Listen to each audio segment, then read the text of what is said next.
What up, gamers? Fancier here, and welcome back to my reaction to the Theorizer SpongeBob Theory videos. Last time we watched SpongeBob is Not Stupid, and in this video, we'll be watching Squidward's depression is worse than you think, which already sounds really dark.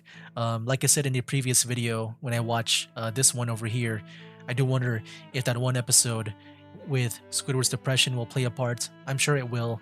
But also, I wonder if, like, for a bonus, if he'll include Squidward's suicide, as I said in the previous video. But yeah, just not saying that word in case YouTube doesn't like that. Okay, guys, here we go. Let's see if I do wonder if this theory might get a bit dark, because that is a heavy topic. Oh my.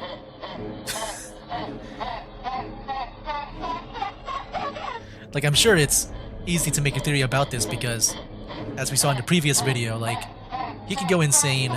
I'm sure he can also be, like, just very, very depressed.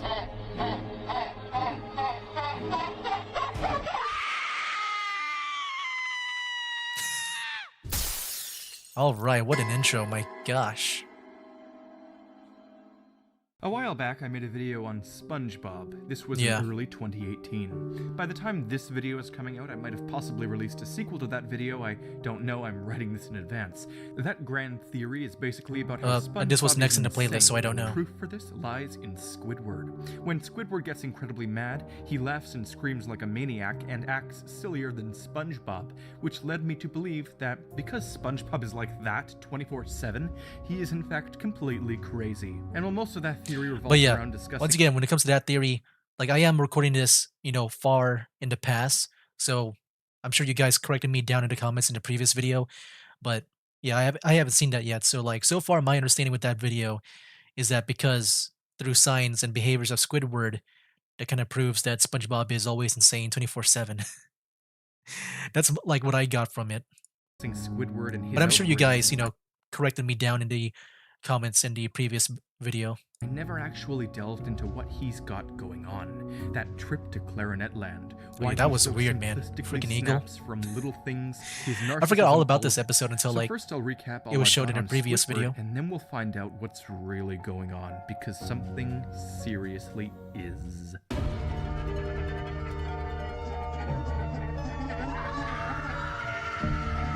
Dude, these intros, man, my gosh. I like how they're just, formatted the same, but, like, it's also on theme with, like, right now they're just showing more of Squidward, whereas before I think it was more of, like, SpongeBob. Hello, I'm the Theorizer, and Hello, recapping I'm the Fancier. SpongeBob video, Squidward is a fickle narcissist with a temper as short as Mrs. Friggin' Puff. Squidward, without a doubt, has always been this way, though SpongeBob and Patrick have amplified it. Squidward is a very immature narcissist. His outlets are forms of art, such as painting and music, but he fails at them and scoffs at the idea of him sucking. We've even seen him on a couple of occasions literally hint at suicide. Yeah, Most this one, notably, dude. that This time- was a crazy scene to see. Like, it was so like, well, where is this going, dude? Like, this is going a bit far for a kids show. with the noose. So, he is suicidally depressed, and without his two primary outlets, he'd be highly pent up inside, which he is already. He's overstressed, and his trip to Clarinet Land is incredibly symbolic of what happens. That was the Face when he Freeze gets episode. hyper-anxious. It's a hallucinated panic attack due to the loss of his clarinet. We get a direct look at his thought process, so let's delve. For those who don't remember this episode, or for those who've been waiting for a theory on it, I kind of forgot about I'll this recap. episode. Squidward puts his clarinet in a safe he shares with SpongeBob, and SpongeBob But I think makes he some stole it, right? physically impossible renovations to the safe to better organize its Oh, contents. right, yeah. It gets crazier and crazier, and Squidward runs through the now halls of the safe looking for his clarinet. It takes him to curtains, which he pulls back to reveal a land full of clarinets and a massive eagle head. The eagle tells him that this is a sacred place where clarinets roam free, and clarinets cannot be owned by someone. He then eats Squidward, and Squidward falls down, presumably through the ground, into the rest of the eagle's body. He lands in the stomach, where he finds SpongeBob, who he tackles to the ground, falling him through a hole into a square room with two mirrors. Everything is so weird The about this ceiling closes episode. up, and a couple of alternate universe Squidwards appear in his reflections. Oh, look, and more do mirrors. Weird actions with the clarinet, Like in the Patrick taunting him. theory. Squidward runs out of the room and across a clarinet bridge, which eats him and fires him into a a pinball machine of SpongeBob's face being played by Like Patrick. just Patrick wins. dude, just the way I'm just hearing the description of this episode, like it sounds so crazy. And it's not like the first time. Like if this is like him going crazy and stuff, like there's been another one too that I remember. I think it was an older episode too, where like Squidward was like in charge of the Krusty Krab, and then he left SpongeBob in charge of the cash register too. And then Squidward was on some errands, but then he always had to check back at the Krusty Krab to make sure SpongeBob doesn't burn it down or something, or does anything stupid. I do wonder if that will also be featured here too. Squidward, and Squidward asks what on earth is going on. Patrick tells him eerily that it must be the pressure. Then everything shakes. Patrick runs. It must and be a the what? vacuum, The presumably pressure? going on. Patrick tells him eerily that it must be the pressure. Then everything Okay. shakes. I wasn't sure if he said like depression or pressure. Patrick runs, and a vacuum, presumably the pressure difference Patrick mentioned, sucks up Squidward, explodes, and it sends SpongeBob and Squidward into space. They hop off of Earth, he catches Dude, SpongeBob, and then it's revealed that the whole episode was Man, now written thinking back at this episode, like for me, I just took these episodes as it is. Like I didn't think much about it, even if it's like really wacky and weird. But just hearing the description of it, like it is way wilder than I thought, mind, and the than I pressure remember. of being anxious about his clarinet made him go nuts. SpongeBob approaches and reveals that he had the clarinet this whole time. Squidward, who went nuts because of just a few minutes without his precious clarinet, then flips out. So what does this all mean? Well, Yeah, what it's does it mean? of course a panic-induced daytime nightmare, all because Squidward was missing his precious clarinet. But why fret over such a tiny item so greatly? Well, that's my theory. Along with his art, it's the only thing keeping him literally alive. This was I completely can see that proven because Squidward, like he's been wanting to be a famous like artist or musician, like either one of those. He's been dreaming to be one of those. by this And like that's like the only, I guess, passion that he has in life. one episode. He takes a trip to his subconscious where he meets the eagle. The eagle tells him that clarinets need to be free creatures. As for what that truly means, well, that's the fun part. You see, his two tethers to his life, his tethers to being non-suicidal, Bold have and brash. turned into his narcissistic pleasures. His dependency on them has become too great, and he needs to give them up. And he won't return to suicidal depression if he loses these things. At this point in time, he'll just go nuts. That's why this manifestation of his subconscious, this eagle, is telling him to give them up. These clarinets are like Squidward. They need to be free of this tether to life.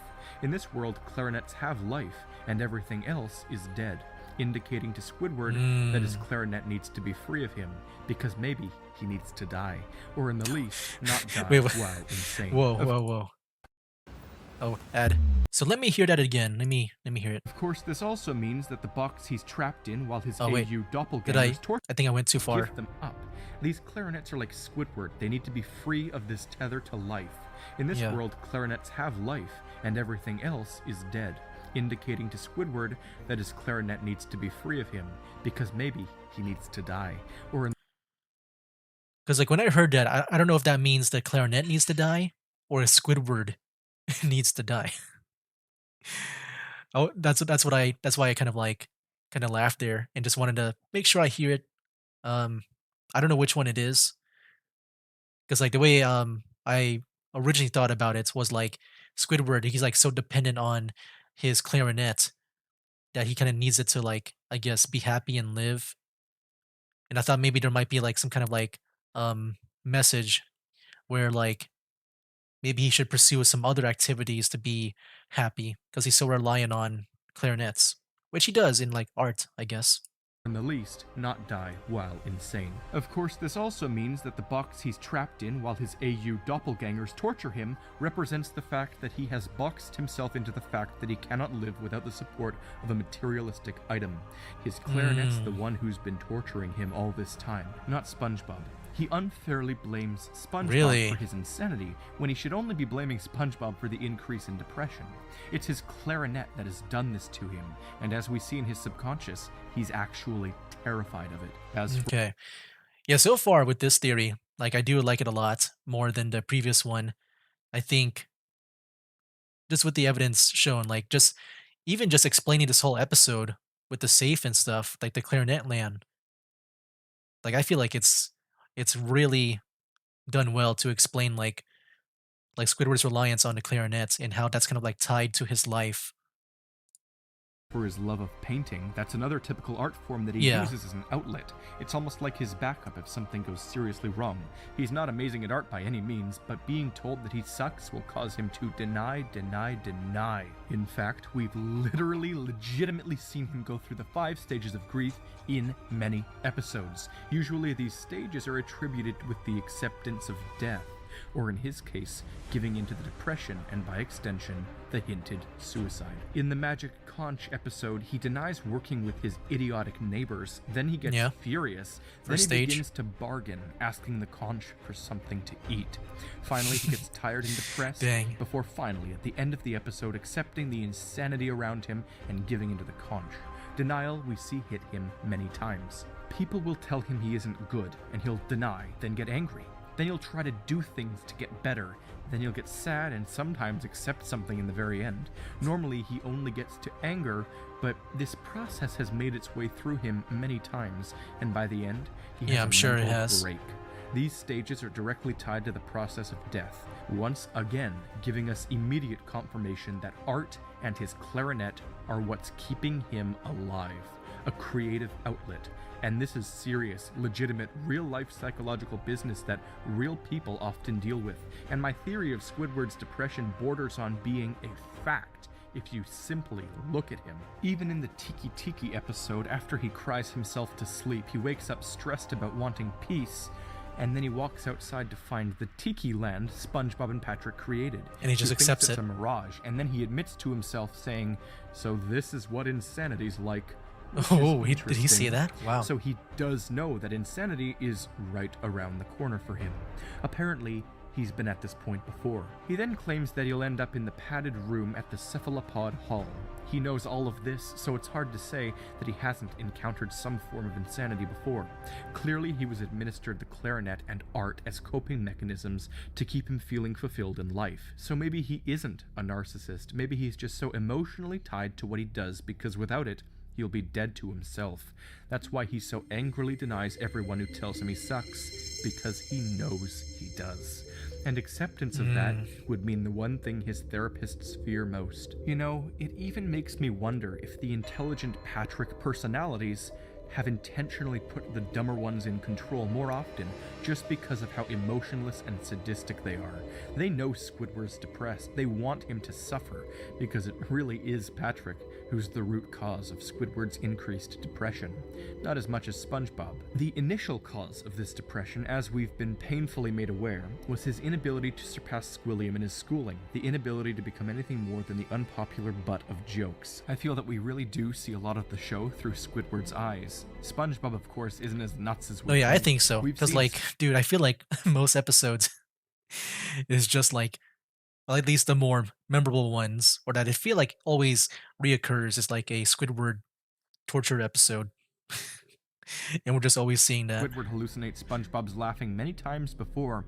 It's all Squidward projecting his internal psychotic laughing onto SpongeBob. I mean, I think we've even seen Squidward's therapist before, although I can't remember. Oh yeah, isn't this where like I think they were all fusing together, and then Squidward was like, "It all started when I was born." You know what's funny?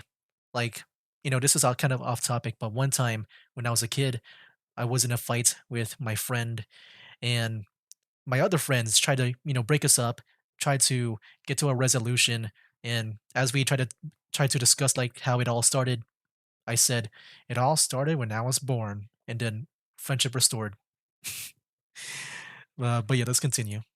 Likely the same one who suggested these coping mechanisms, and it's very unlikely that SpongeBob and Patrick had all the resources or voice modifications to cause all of those tikis to start singing and dancing. Squidward himself admitted to giving in to the tiki land, and this caused the rest of it to start going crazy. That was his imagination. He didn't even detect it was fake until it literally blew up because he didn't want to think it was fake. He'd given in to his insanity. He even has a breakdown when he realizes that he wasn't insane. He wanted to become insane. And then guess what? his retribution, his new form of fun, is an immature ride in which he rams into SpongeBob and Patrick, and he laughs like SpongeBob as he bathes in the immaturity I've constantly claimed he has. But all of this isn't enough, and like all of these SpongeBob SquarePants theories I'm creating, I simply don't have the time or resources to watch every single episode looking for more times where Squidward indicates to us that his clarinet and art are his lifelines. So you guys comment all of the times you can think of when he's indicated these things, because another video will likely be coming soon. You know why? Because all of this is getting very intriguing. Until then, I'm the Theorizer. Okay. But yeah, it's very interesting. Let me just wait for a bit to see if there's anything at the end. Okay. Yeah, we're good. Yeah, very interesting theory. I do like how he just tries to break down that Clarinet Land episode and tries to make some meaning out of it, because I think it's a I'm not sure if it's like true or not, like, with like what the clarinet land is supposed to mean. But I think in general, like, I think it is a it's very, I guess, interesting with the breakdown of it, the storytelling of like what they all might mean, with like the clarinets just being tied to Squidward, like that's what's kind of like keeping him alive, and also with his artwork, and also just like, with him just being even that, like that one mirror thing, forgot where it is. Yeah, this one, the showing them like being merged, that's just how much he is, I guess, tied into the clarinets, that they kind of like morph together over here. There was even that one scene that I saw later on where he's got like the clarinet. Yeah, this one here. I don't know if that counts. Yeah, this one here. But yeah, that's just how much he is tied up to the to his clarinet, because I guess anything else, I guess there's like no purpose in his life. Yeah, it's definitely a lot darker than I the more that I think about this. Yeah, it's a very interesting theory. I do like it a lot. I do believe it a lot more, like compared to like my initial reaction to the whole SpongeBob is stupid theory. Like this one I thought was more believable, and him just being like insane, going through the stages of grief. But yeah, like very, very interesting theory. I do like it a lot. So yeah, that was Squidward's depression is worse than you think. Next time, we'll be watching Mrs. Puff theory number 1. But where is 2 and 3? There's Mrs. Puff here and here, and then chocolate theory, then pirate theory, then 1, 2, 3 for Gary. Okay, I mean, if I had to guess, I'm guessing these are 2 and 3. So maybe what we can do is just react to all of them in a row, just like what we did for the Patrick theory. So yeah, I guess next time will be the theory number 1 for Mrs. Puff. She's utterly insane. I feel like that one is yeah, that one is definitely well known by now. But yeah, speaking of insane, like I still remember from like what you guys said before, like since the very first video that I watched, that this was the most sane video so far, and later on it will get like way more insane. I mean, so far, I mean, I don't know about that. I think so far the Patrick theory and the Squidward theory, like that one felt very believable. Like when I think of insanity, like I don't know, I just feel like it's more, I think of more of like it just being I guess not believable. Like maybe it's more on the crazy side of things, like the concept of it. But yeah, when it comes to this one though, like maybe this one I can maybe say is insane. But everything else, like I just see them as like very believable, but also like very out there from like a conceptual like standpoint. But yeah, like dude, I do like the Squidward theory overall. I do like it a lot. Even the Patrick theory. Been loving those theories a lot. And I guess now, yeah, we're probably gonna be more insane. Like if you just multiply insane times Mrs. Puff, it's gonna be 1 trillion. But anyway, guys, that'll be it for now. That's game. Wake up, today's gonna be a good day. Wake up, today's gonna be a good day. Wake up, today's gonna be a good day. Wake up, today's gonna be a good